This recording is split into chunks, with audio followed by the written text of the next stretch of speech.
তোমার যেমন একটি লড়কি আছে না, তেমনি দেশে ও আমার भी একটি লড়কি আছে।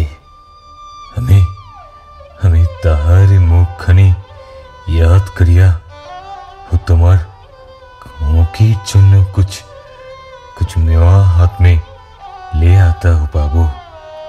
हम तो कभी सौदा करते आसे ना बाबू।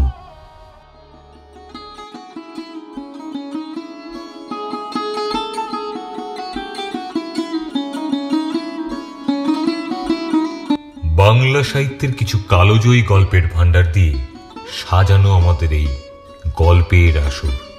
আমাদের এই ভান্ডারে আছে নানা স্বাদের গল্প, কখনো তা রহস্যে মোড়া, কখনো বা সেটা হাড় হিম করা ভয়ের, কিংবা কখনো প্রাণ খোলা মজার। এই গল্পগুলো বেঁচে থাকুক আমাদের মনের মণিকোঠায় চিরকাল। গল্পের আসরে আমাদের আজকের নিবেদন রবীন্দ্রনাথ ঠাকুরের কাবুলিওয়ালা। নির্দেশনায় অর্ক। গল্প পাঠে সূত্রধর ও মিনির বাবার ভূমিকায় মনোজ, মিনির মায়ের ভূমিকায় সোহিনী সেনগুপ্ত, মিনির ভূমিকায় হিয়া, পাহারাওয়ালার ভূমিকায় শুভদীপ এবং রহমত কাবুলিওয়ালার ভূমিকায় অর্ক। সম্পাদনা ও আবহ সংযোজনে অর্ক। আমাদের শ্রোতা বন্ধুদের কাছে শুধু একটাই অনুরোধ, আমাদের এই গল্পের আসরকে আরো বেশি করে জমিয়ে রাখতে আমাদের এই চ্যানেলটিকে সাবস্ক্রাইব করে দেবেন দয়া করে, এবং আমাদের গল্প যদি ভালো লেগে থাকে তাহলে লাইক ও শেয়ার করবেন। তার সাথে আপনাদের অতি মূল্যবান মতামত এই ভিডিওর কমেন্ট সেকশনে জানিয়ে রাখবেন। শুরু হচ্ছে আমাদের আসরের আজকের গল্প, রবীন্দ্রনাথ ঠাকুরের কাবুলিওয়ালা।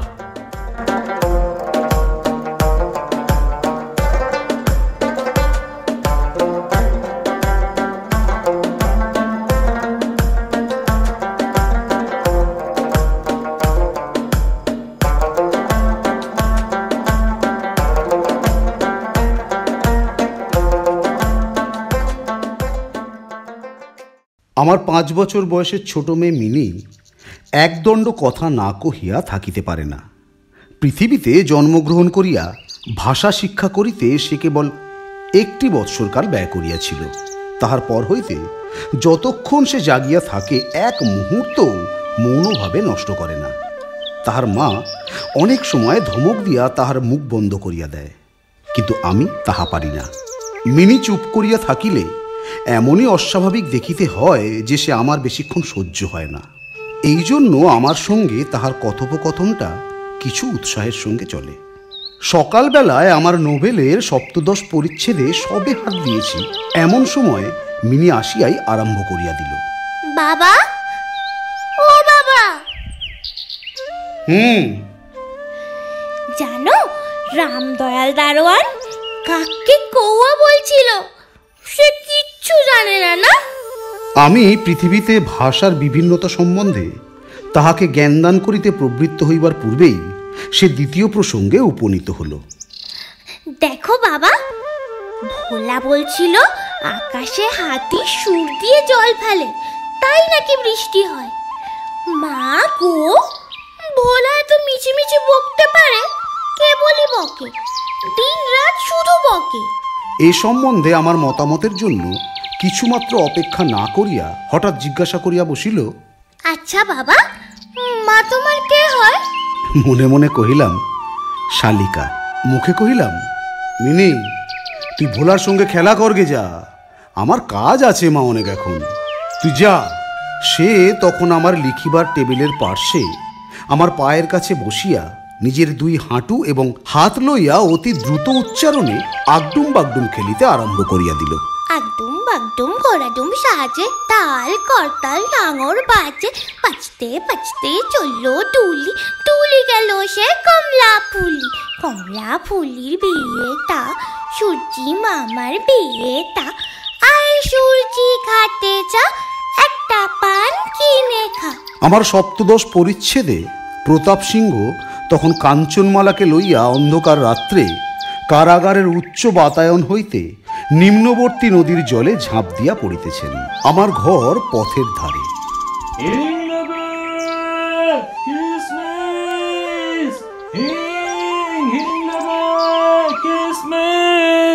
হঠাৎ মিনি আগডুম বাগডুম খেলা রাখিয়া জানালার ধারে ছুটিয়া গেল এবং চিৎকার করিয়া ডাকিতে লাগিল, কাবুলিওয়ালা, ও কাবুলিওয়ালা, ও কাবুলিওয়ালা, একটু শোনো, ও কাবুলিওয়ালা, কাবুলিওয়ালা, ও কাবুলিওয়ালা, ও কাবুলিওয়ালা, শোনো, ও কাবুলিওয়ালা। ময়লা ঢিলা কাপড় পরা, পাগড়ি মাথায়, ঝুলি ঘাড়ে, হাতে গোটা 2-4 আঙুরের বাক্স, একটা লম্বা কাবুলিওয়ালা মৃদুমন্দ গমনে পথ দিয়া যাইতেছিল। তাহাকে দেখিয়া আমার কন্যারত্নের কিরূপ ভাবোদয় হইল বলা শক্ত। তাহাকে ঊর্ধ্বশ্বাসে ডাকাডাকি আরম্ভ করিয়া দিল, কাবুলিওয়ালা, ও কাবুলিওয়ালা, ও কাবুলিওয়ালা, শোনো শোনো, এইদিকে শোনো। আমি ভাবিলাম এখনই বুঝি ঘাড়ে একটা আপদ আসিয়া উপস্থিত হইবে, আমার সপ্তদশ পরিচ্ছেদ আর শেষ হইবে না। কিন্তু মিনির চিৎকারে যেমনই কাবুলিওয়ালা হাসিয়া মুখ ফিরাইল এবং আমাদের বাড়ির দিকে আসিতে লাগিল, অমনি সে ঊর্ধ্বশ্বাসে অন্তঃপুরে দৌড় দিল। তাহার আর চিহ্ন দেখিতে পাওয়া গেল না। তাহার মনের মধ্যে একটা অন্ধবিশ্বাসের মতো ছিল যে ওই ঝুলিটার ভিতর সন্ধান করিলে তাহার মতো 2-4টে জীবিত মানব সন্তান পাওয়া যাইতে পারে। এদিকে কাবুলিওয়ালা আসিয়া সহাস্যে আমাকে সেলাম করিয়া দাঁড়াইল। সালাম বাবু। আমি ভাবিলাম যদিচ প্রতাপ সিংহ এবং কাঞ্চনমালার অবস্থা অত্যন্ত সংকটাপন্ন, তথাপি লোকটাকে ঘরে ডাকিয়া আনিয়া তাহার কাজ হইতে কিছু না কেনাটা ভালো হয় না। কিছু কেনা গেল। তাহার পর 5টা কথা আসিয়া পড়িল। আবদার রহমান, রুশ, ইংরেজ প্রভৃতিকে লইয়া সীমান্ত রক্ষানীতি সম্বন্ধে গল্প চলিতে লাগিল। অবশেষে উঠিয়া যাইবার সময় সে জিজ্ঞাসা করিল, ও বাবু, বলে তোমার লড়কি কোথায় গেল? আমি মিনির অমূলক ভয় ভাঙাইয়া দিবার অভিপ্রায় তাহাকে অন্তঃপুর হইতে ডাকিয়া আনিলাম। সে আমার গা ঘেঁষিয়া কাবুলির মুখ এবং ঝুলির দিকে সন্দিগ্ধ নেত্রক্ষেপ করিয়া দাঁড়াইয়া রহিল। কাবুলি ঝুলির মধ্য হইতে কিসমিস আর খোবানি বাহির করিয়া তাহাকে দিতে গেল। লেখো কি? সে কিছুতেই লইল না। দ্বিগুণ সন্দেহের সহিত আমার হাঁটুর কাছে সংলগ্ন হইয়া রহিল। প্রথম পরিচয়টা এমনইভাবে গেল। কিছুদিন পরে একদিন সকালবেলায় আবশ্যকবশত বাড়ি হইতে বাহির হইবার সময় দেখি আমার দুহিতাটি দ্বারের সমীপস্থ বেঞ্চির ওপর বসিয়া অনর্গল কথা কইয়া যাইতেছে এবং কাবুলিওয়ালা তাহার পদতলে বসিয়া সহাস্য মুখে শুনিতেছে এবং মধ্যে মধ্যে প্রসঙ্গক্রমে নিজের মতামত দোঁয়াশলা বাংলা ভাষায় ব্যক্ত করিতেছে। মিনির পঞ্চবর্ষীয় জীবনের অভিজ্ঞতায় বাবা ছাড়া এমন ধৈর্যবান শ্রোতা সে কখনো পায় নাই। আবার দেখি তাহার ক্ষুদ্র আঁচল বাদাম কিসমিসে পরিপূর্ণ। আমি কাবুলিওয়ালাকে কহিলাম, উহাকে এসব কেন দিয়াছ? অমন আর দিও না বলিয়া পকেট হইতে একটা আধুলি লইয়া তাহাকে দিলাম। সে অসংকোচে আধুলি গ্রহণ করিয়া ঝুলিতে পড়িল। বাড়িতে ফিরিয়া আসিয়া দেখি সেই আধুলিটি লইয়া 16 আনা গোলযোগ বাঁধিয়া গেছে। মিনির মা একটা শ্বেত চকচকে গোলাকার পদার্থ লইয়া ভৎসনা করিয়া মিনিকে জিজ্ঞাসা করিতেছেন, তুই এ আধুলি কোথায় পেলি?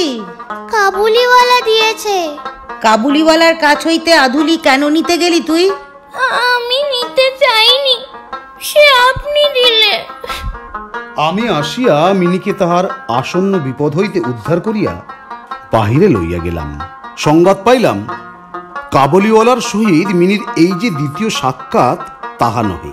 ইতিমধ্যে সে প্রায় প্রত্যহ আসিয়া পেস্তা বাদাম ঘুষ দিয়া মিনির ক্ষুদ্র লুব্ধ হৃদয়টুকু অনেকটা অধিকার করিয়া লইয়াছে। দেখিলাম এই দুটি বন্ধুর মধ্যে গুটিকতক বাঁধা কথা এবং ঠাট্টা প্রচলিত আছে, যথা রহমতকে দেখিবা মাত্র আমার কন্যা হাসিতে হাসিতে জিজ্ঞাসা করিত, কাবুলিওয়ালা, ও কাবুলিওয়ালা, তোমার ওই ঝুলির ভিতর কি? রহমত একটা অনাবশ্যক চন্দ্রবিন্দু যোগ করিয়া হাসিতে হাসিতে উত্তর করিত, হাতি আছে, হাতি। অর্থাৎ তাহার ঝুলির ভিতরে যে একটা হস্তি আছে, এইটাই তাহার পরিহাসের সূক্ষ্ম মর্ম। খুব যে বেশি সূক্ষ্ম তাহা বলা যায় না, তথাপি এই পরিহাসে উভয়ই বেশ একটু কৌতুক অনুভব করিত এবং শরৎকালের প্রভাতে একটি বয়স্ক এবং একটি অপ্রাপ্তবয়স্ক শিশুর সরল হাস্য দেখিয়া আমারও বেশ লাগিত। উহাদের মধ্যে আরও একটা কথা প্রচলিত ছিল। রহমত মিনিকে বলিত, এ খোকি, তুমি শ্বশুর বাড়ি কখনো যাবে না।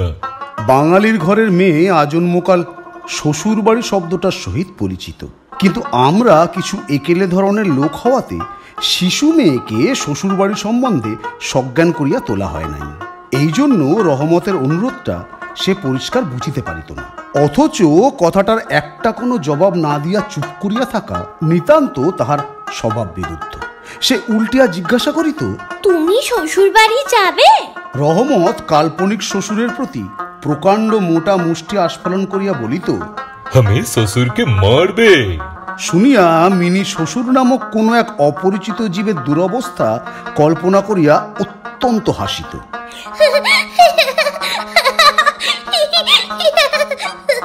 এখন শুভ্র শরৎকাল। প্রাচীনকালে এই সময়ই রাজারা দিগ্বিজয়ে বাহির হইতেন। আমি কলকাতা ছাড়িয়া কখনো কোথাও যাই নাই, কিন্তু সেই জন্যই আমার মনটা পৃথিবীময় ঘুরিয়া বেড়ায়। আমি যেন আমার ঘরের কোণে চিরপ্রবাসী।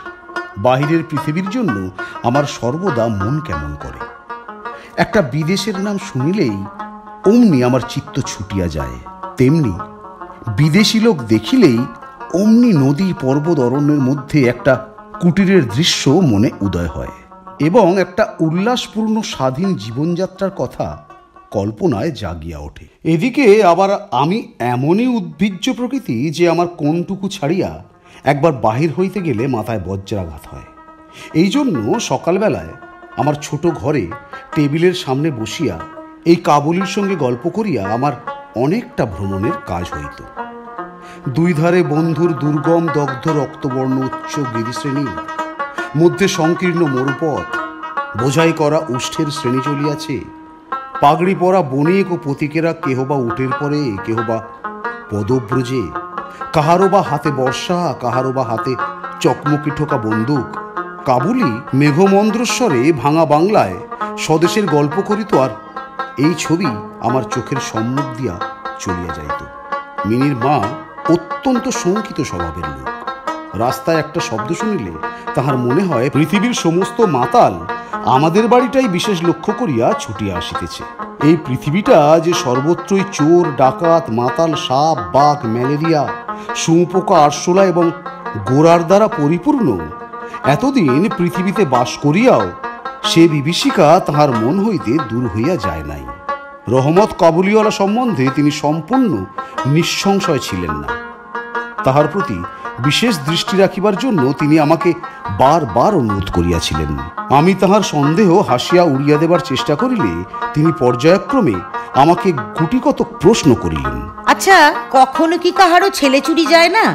নাকি কাবুল দেশে ওই দাস ব্যবসা প্রচলিত নাই? একজন প্রকাণ্ড বড় কাবুলির পক্ষে একটি ছোট ছেলে চুরি করিয়া লইয়া যাওয়া একেবারেই কি অসম্ভব? আমাকে মানিতে হইল ব্যাপারটা যে অসম্ভব তাহা নহে, কিন্তু অবিশ্বাস্য। বিশ্বাস করিবার শক্তি সকলের সমান নহে। এই জন্য আমার স্ত্রীর মনে ভয় রহিয়া গেল, কিন্তু তাই বলিয়া বিনা দোষে রহমতকে আমাদের বাড়িতে আসিতে নিষেধ করিতে পারিলাম না। প্রতি বৎসর মাঘ মাসের মাঝামাঝি রহমত দেশে চলিয়া যায়। এই সময়টা সমস্ত পাওনার টাকা আদায় করিবার জন্য সে বড় ব্যস্ত থাকে। বাড়ি বাড়ি ফিরিতে হয়, কিন্তু তবু একবার মিনিকে সে দর্শন করিয়া যায়। দেখিলে বাস্তবিক মনে হয় উভয়ের মধ্যে যেন একটা ষড়যন্ত্র চলিতেছে। সকালে যেদিন আসিতে পারে না, সেদিন দেখি সন্ধ্যার সময় আসিয়াছে। অন্ধকারে ঘরের কোণে সেই ঢিলে ঢালা জামা পায়জামা পরা সেই ঝোলাঝুলিওয়ালা লম্বা লোকটাকে দেখিলে বাস্তবিক হঠাৎ মনের ভিতরে একটা আশঙ্কা উপস্থিত হয়।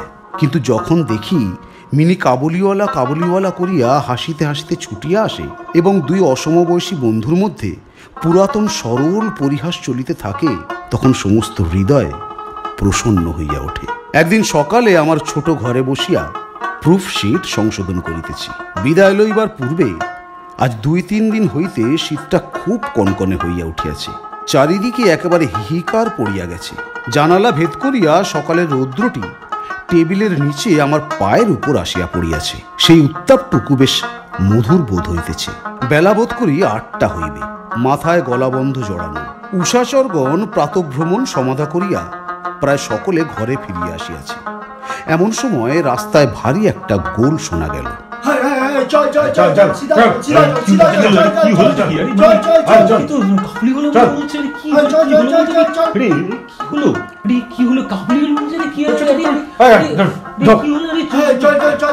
চাহিয়া দেখি আমাদের রহমতকে 2 পাহারাওয়ালা বাঁধিয়া লইয়া আসিতেছে।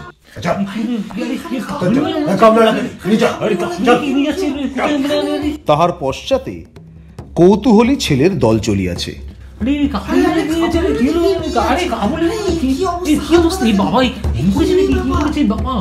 রহমতের গাত্রবস্ত্রে রক্ত চিহ্ন এবং একজন পাহারাওয়ালার হাতে রক্তাক্ত ছোরা। আমি দ্বারের বাহিরে গিয়া পাহারাওয়ালাকে দাঁড় করাইলাম।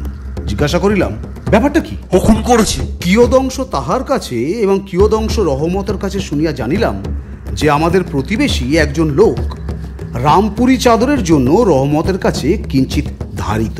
মিথ্যাপূর্বক সেই দেনা সে অস্বীকার করে এবং তাহাই লইয়া বচসা করিতে করিতে রহমত তাকে এক ছুরি বসাইয়া দিয়াছে। রহমত সেই মিথ্যেবাদীর উদ্দেশ্যে নানারূপ অশ্রাব্য গালি দিতেছে। वो हमको झूठ बात बोला था, झूठ बात। अच्छा किया उनको मार के, झूठ बात बोला था हमको, अच्छा किया उनको मार के। এমন সময় কাবুলিওয়ালা, ও কাবুলিওয়ালা, ডাকিতে ডাকিতে মিনি ঘর হইতে বাহির হইয়া আসিল। কাবুলিওয়ালা, ও কাবুলিওয়ালা, কাবুলিওয়ালা, ও কাবুলিওয়ালা, কি হয়েছে তোমার? বলো, ও কাবুলিওয়ালা। রহমতের মুখ মুহূর্তের মধ্যে কৌতুক হাস্যে প্রফুল্ল হইয়া উঠিল। তার স্কন্ধে আর ঝুলি ছিল না, সুতরাং ঝুলি সম্বন্ধে তাহাদের অভ্যস্ত আলোচনা হইতে পারিল না। মিনি একেবারেই তাহাকে জিজ্ঞাসা করিল, তুমি শ্বশুর বাড়ি যাবে? हाँ खोकी, हमें सिखाने যাচ্ছি। দেখিল উত্তরটা মিনির হাস্যজনক হইল না। তখন হাত দেখাইয়া বলিল, আমি শ্বশুরকে মারিতাম, কিন্তু কিন্তু কি করব, ওর হাত যে বাঁধা আছে না। সাংঘাতিক আঘাত করার অপরাধে কয়েক বৎসর রহমতের কারাদণ্ড হইল। তাহার কথা এক প্রকার ভুলিয়াই গেলাম। আমরা যখন ঘরে বসিয়া চিরাভ্যাস মতো নিত্য কাজের মধ্যে দিনের পর দিন কাটাইতাম, তখন একজন স্বাধীন পর্বতচারী পুরুষ কারা প্রাচীরের মধ্যে যে কেমন করিয়া বর্ষযাপন করিতেছে তাহা আমাদের মনেও উদয় হইত না। আর চঞ্চল হৃদয়া মিনির আচরণ যে অত্যন্ত লজ্জাজনক তাহা তাহার বাপকেও স্বীকার করিতে হয়। সে স্বচ্ছন্দে তাহার পুরাতন বন্ধুকে বিস্তৃত হইয়া প্রথমে নবীশৈশের সহিত সখ্য স্থাপন করিল।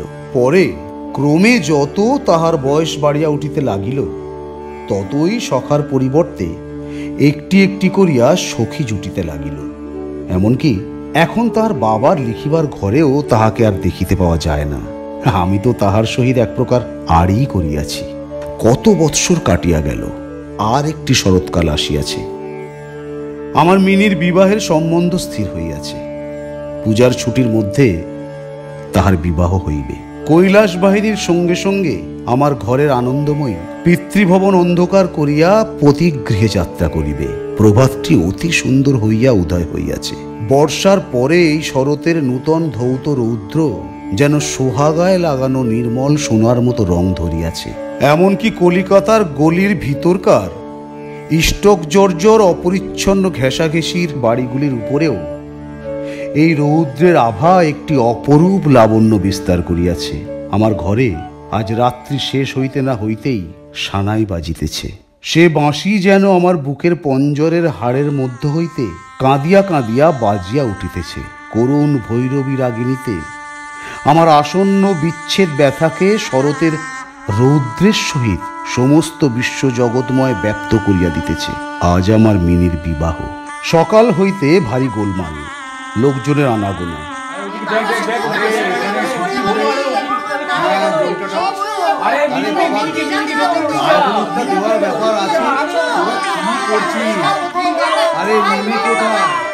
উঠানে বাঁশ বাঁধিয়া পাল খাটানো হইতেছে।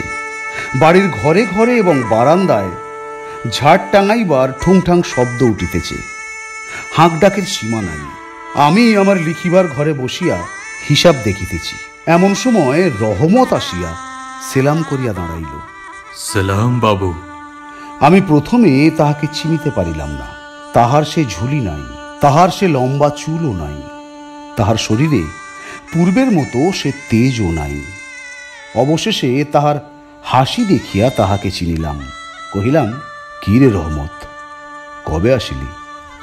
জি বাবু, কাল সন্ধ্যেবেলা ও জেল হইতে খালাস পাইছি। কথাটা শুনিয়া কেমন কানে খট করিয়া উঠিল। কোনো খুনিকে কখনো প্রত্যক্ষ দেখি নাই।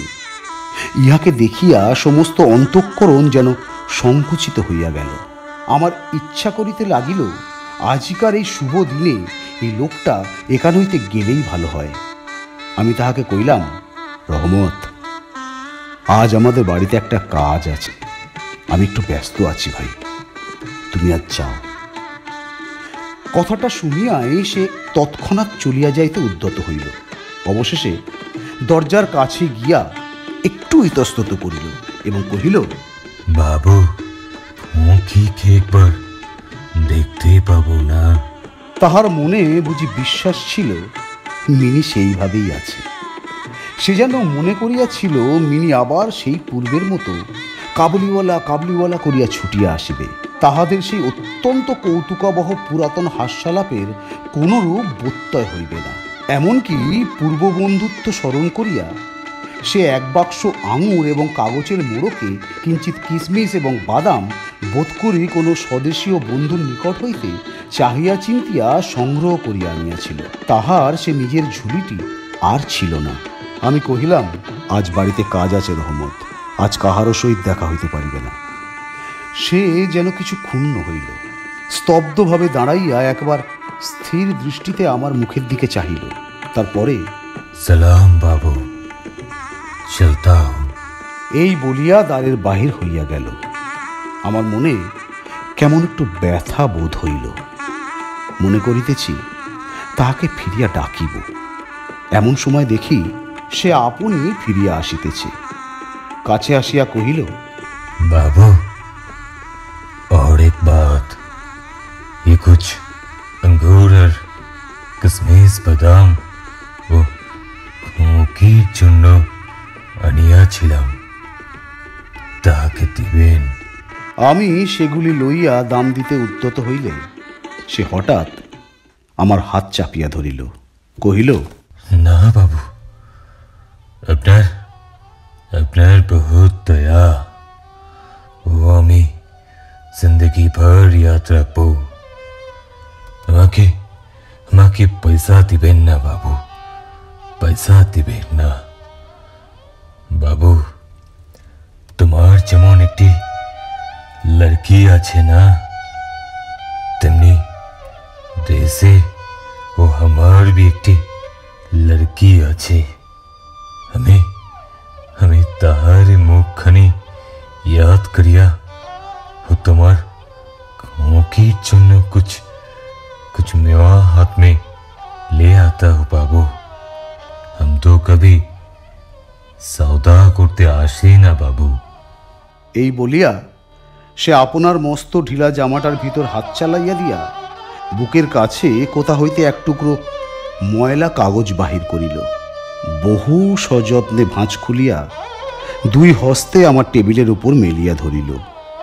দেখিলাম কাগজের উপর একটি ছোট্ট হাতের ছাপ, ফটোগ্রাফ বা তেলের ছবি নহে। হাতে খানিকটা ভূষা মাখাইয়া কাগজের উপরে তাহার চিহ্ন ধরিয়া লইয়াছে। কন্যার এই স্মরণ চিহ্নটুকু বুকের কাছে লইয়া রহমত প্রতি বৎসর কলিকাতার রাস্তায় মেওয়া বেচিতে আসে, যেন সেই সুকোমল ক্ষুদ্র শিশু হস্তটুকুর স্পর্শখানি তাহার বিরাট বিরোহী বক্ষের মধ্যে সুধা সঞ্চার করিয়া রাখে। দেখিয়া আমার চোখ ছলছল করিয়া আসিল। তখন সে যে একজন কাবুলি মেওয়াওয়ালা আর আমি একজন বাঙালি সম্ভ্রান্ত বংশীয় তাহা ভুলিয়া গেলাম। তখন বুঝিতে পারিলাম সেও যে আমিও সে, সেও পিতা আমিও পিতা। তাহার পর্বত গৃহবাসিনী ক্ষুদ্র পার্বতীর সেই হস্তচিহ্ন আমারই মিনিকে স্মরণ করিয়া দিল। আমি তৎক্ষণাৎ তাহাকে অন্তঃপুর হইতে ডাকিয়া পাঠাইলাম। অন্তঃপুরে ইহাতে অনেক আপত্তি উঠিল, কিন্তু আমি কিছুতেই কর্ণপাত করিলাম না। রাঙা চেলি পরা, কপালে চন্দনাকা বধূবেশিনী মিনি সলজ্জভাবে আমার কাছে আসিয়া দাঁড়াইল। তাহাকে দেখিয়া কাবুলিওয়ালা প্রথমটা থতমত খাইয়া গেল। তাহাদের পুরাতন আলাপ জমাইতে পারিল না। অবশেষে হাসিয়া কহিল, এ কাকি, তুমি শ্বশুর বাড়ি যাবিস? মিনি এখন শ্বশুর বাড়ির অর্থ বোঝে। এখন আর সে পূর্বের মতো উত্তর দিতে পারিল না। রহমতের প্রশ্ন শুনিয়া লজ্জায় আরক্ত হইয়া মুখ ফিরাইয়া দাঁড়াইল।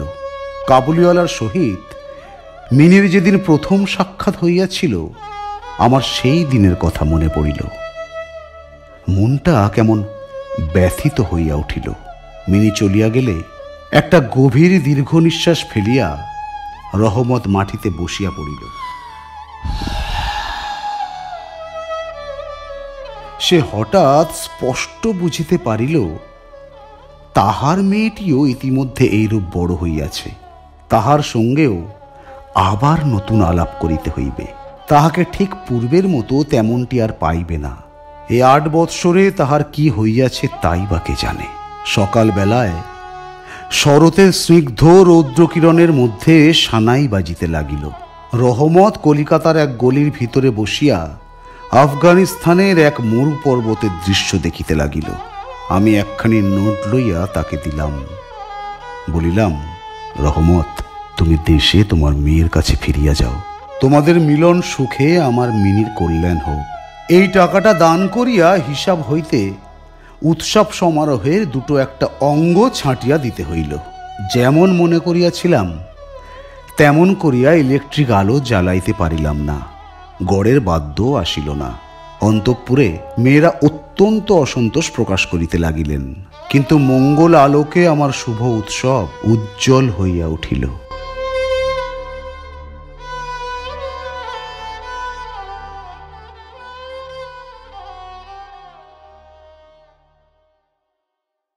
আজ আমাদের আসর এই পর্যন্তই। আবার আপনাদের কাছে আজকের এই বিদায় বেলায় সেই চিরাচরিত অনুরোধ, আমাদের এই গল্পের আসর আপনাদের ভালো লেগে থাকলে এই আসর আরও বেশি করে জমিয়ে তুলতে দয়া করে আমাদের এই চ্যানেলটিকে সাবস্ক্রাইব করে রাখবেন, এবং আমাদের এই গল্প যদি ভালো লেগে থাকে তাহলে লাইক ও শেয়ার করবেন। তার সাথে আপনাদের অতি মূল্যবান মতামত এই ভিডিওর কমেন্ট সেকশনে জানিয়ে রাখবেন। ভালো থাকবেন।